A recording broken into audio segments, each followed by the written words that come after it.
قولوا لي هاجر، كان الزيف كيجيك زوين، كان كيبين لك البراءه على وجهك، كان شوفوا يا هاد الناس، لو كان انا كنت دايره الحجاب بصح ثقوا بيا ما كانش غيجيني زوين بلا ما نفقوا راسنا. هذاك الزيف اللي كنت دايره انا كنت كنقادو، كندير ميكاب، كنخليه يبان زوين، كنخليه يبان انيق، ولكن كون دايره الحجاب كيف ما خاصو يدار ما غيكونش كان كيجيني زوين.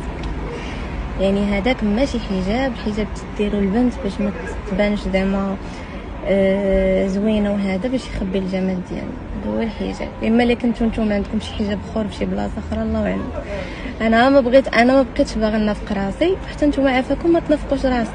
اما باش تجيو تقولوا لي الزيف كيجيك حسن ولا، انا عارفه راسي في كاع الحالات ديالي كنجي زوينه. هادشي اللي كاين. شي بنات كيكتبوا لي الحجاب طار، كيستهزئوا هذا وكيضحكوا، كندخل البروفيل ديالهم اختي كنشوفها لابسه المعري، كنشوفك اختي طلقه ليا الشعر عايشه ليا الحياه مع راسك، وانا جايه تطبقي عليا زعما واش دينا يطبق عليا؟ انا راه مطبق عليك حتى انت.